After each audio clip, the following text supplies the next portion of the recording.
The Adventure of the Blue Carbuncle. A seemingly trivial holiday mystery begins when a commissionaire brings Holmes a battered hat and a Christmas goose, lost during a street scuffle. But this simple puzzle takes a serious turn when a priceless stolen gem is found inside the bird, launching Holmes and Watson on a chase through London to find an innocent man and a thief on Christmas. I had called upon my friend Sherlock Holmes upon the second morning after Christmas. He was lounging upon the sofa in a purple dressing gown. Beside the couch was a wooden chair, and on the angle of the back hung a very seedy and disreputable hard felt hat. A lens and a forceps lying upon the seat suggested that the hat had been suspended for the purpose of examination. You are engaged. Perhaps I interrupt you. Not at all. I am glad to have a friend with whom I can discuss my results. The matter is a perfectly trivial one, but there are points in connection with it which are not entirely devoid of interest. I suppose that, homely as it looks, this thing has some deadly story linked on to it, that it is the clue to some mystery and crime. No crime. Only one of those whimsical little incidents that will happen when you have 4 million human beings jostling each other. We have already had experience of such. So much so that of the last 6 cases I have noted, 3 have been entirely free of any legal crime.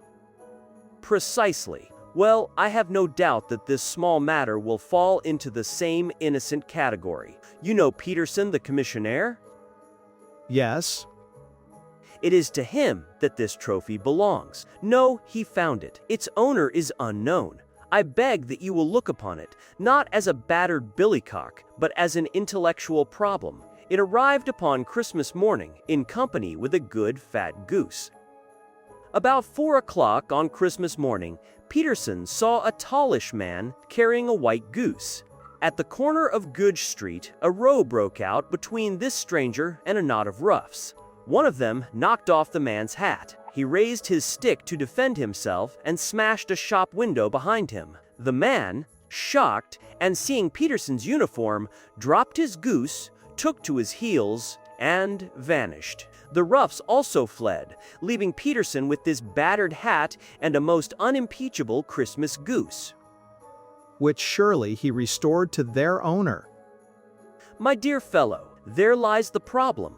A card on the bird's leg said, "For Mrs. Henry Baker," and the initials HB are in the hat. But as there are thousands of Bakers in this city, it is not easy to restore lost property. Peterson brought both to me. The goose we retained until this morning, when it became clear it should be eaten.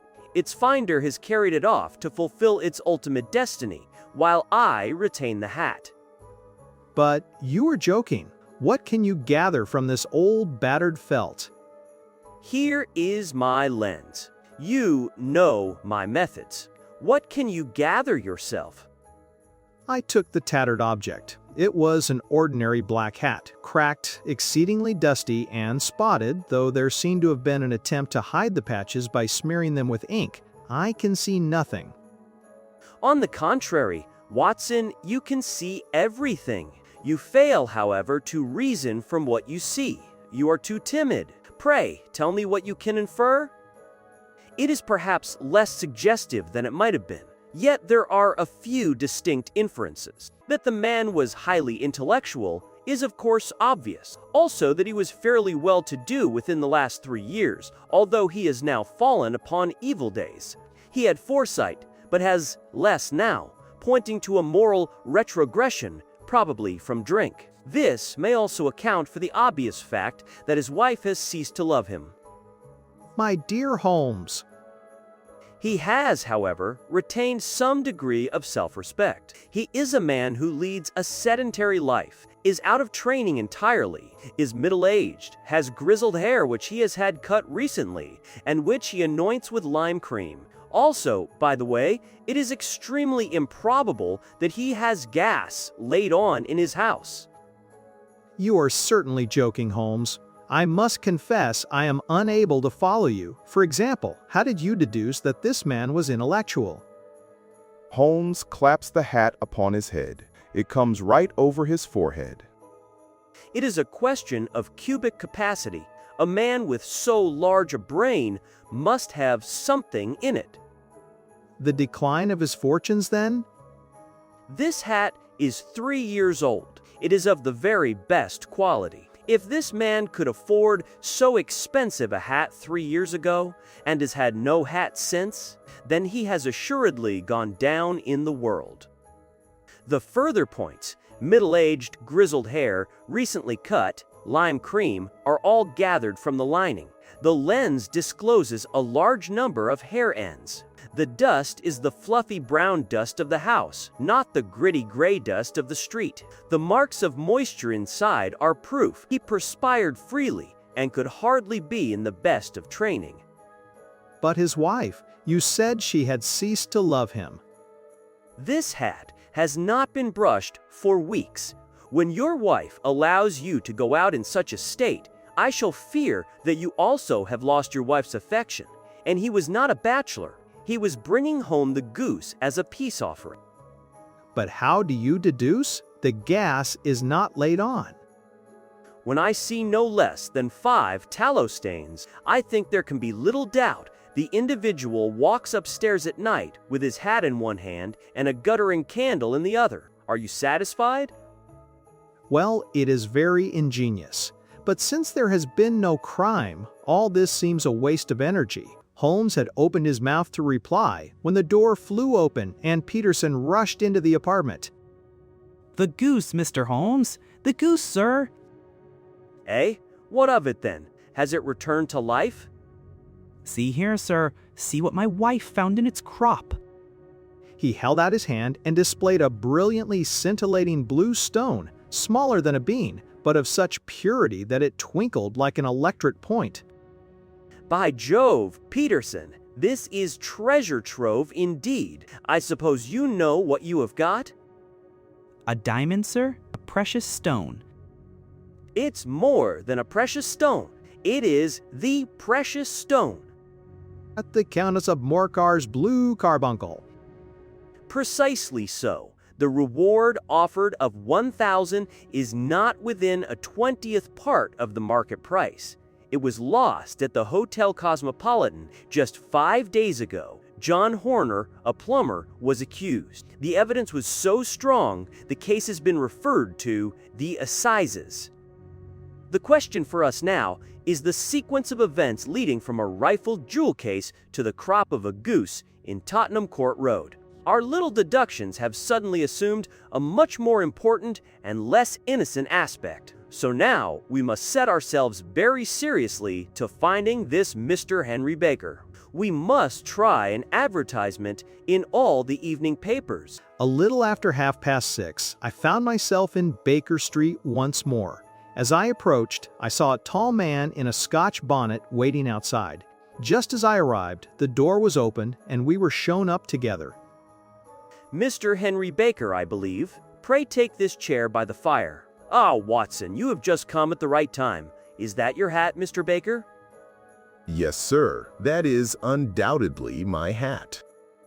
We have retained these things because we expected to see an advertisement from you. Why did you not advertise? Shillings have not been so plentiful with me as they once were. I had no doubt the roughs had carried off both my hat and the bird. I did not care to spend more money in a hopeless attempt at recovering them. Very natural. By the way, about the bird, we were compelled to eat it. To eat it?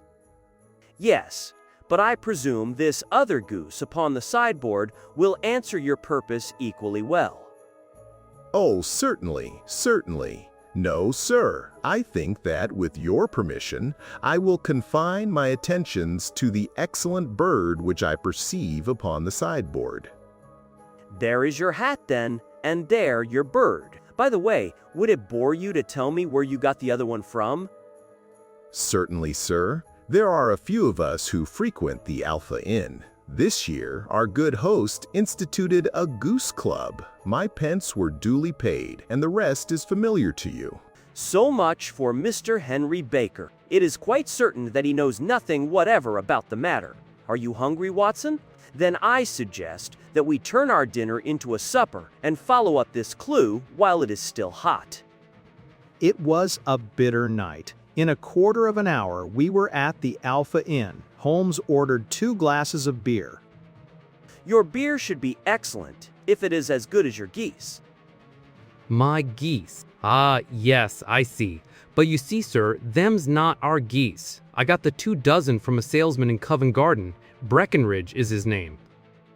Now for Mr. Breckenridge. Remember, Watson, at one end of this chain we have a goose, but at the other, a man who will get 7 years penal servitude unless we can establish his innocence. Faces to the south, then, and quick march. We passed through a zigzag of slums to Covent Garden Market. One of the largest stalls bore the name of Breckenridge.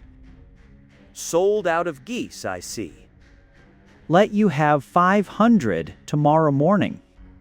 Fine birds they were at the Alpha. Now, where did you get them from? Now then, mister, what are you driving at? Well then, I shan't tell you, so now.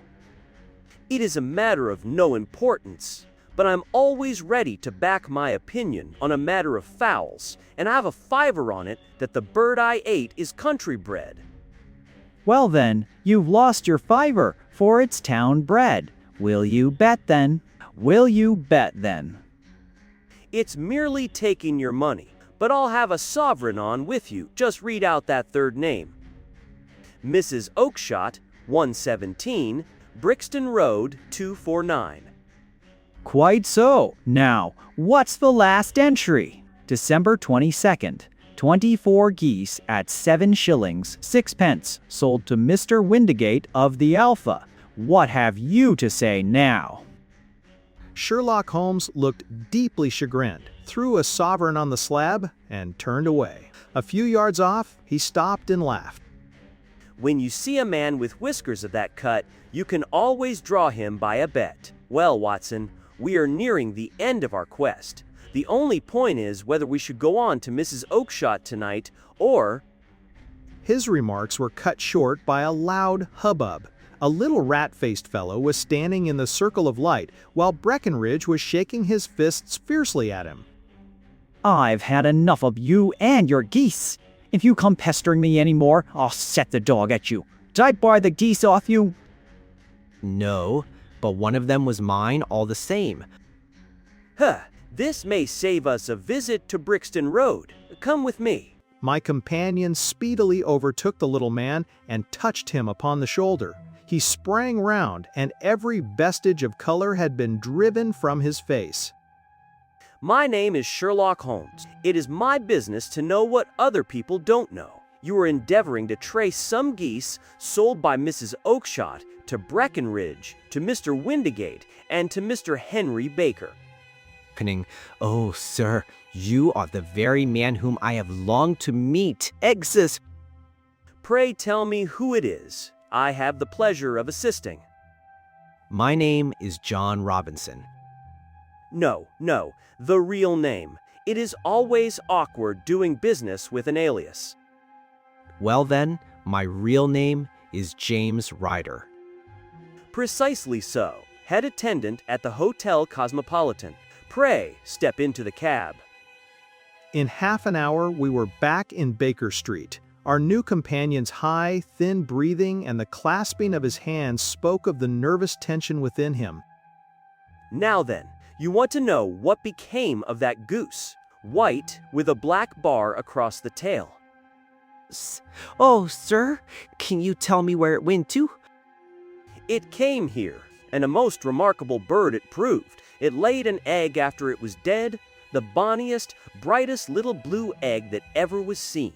I have it here in my museum. Holmes unlocked his strongbox and held up the blue carbuncle. Ryder stood glaring with a drawn face. The game's up, Ryder. Hold up, man. Give him a dash of brandy, Watson. Now, you heard of this blue stone from Catherine Cusack, her ladyship's maid. Why, Round, you made some small job in the room. Managed that Horner should be the man sent for, and when he had left, you rifled the jewel case and had him arrested. For God's sake, have mercy. think of my father, of my mother. I never went wrong before. I'll flood the country, Mr. Holmes. Then the charge against him will break down.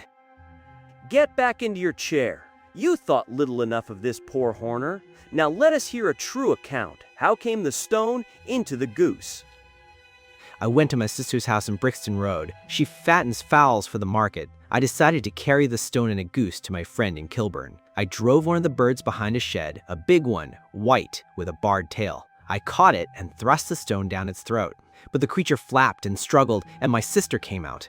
As I turned, the brute broke loose and fluttered off among the others. "John," my sister said, "we've set yours aside for you. Gem's bird." But I insisted on having the one I was handling. She gave me the white one with the barred tail, and I took it to Kilburn. We opened the goose. There was no sign of the stone. I rushed back. "Where are the geese, Maggie?" "Gone to the dealer's Breckenridge of Covent Garden." "But was there another with a barred tail?" "Yes, Jen. There are two, and I can never tell them apart." And now I am a branded thief without ever having touched the wealth for which I sold my character. God help me! There was a long silence. Then my friend rose and threw open the door. Get out. "What, sir? Oh, heaven bless you!" No more words. Get out. There was a rush, a clatter upon the stairs, the bang of a door, and the crisp rattle of running footfalls from the street.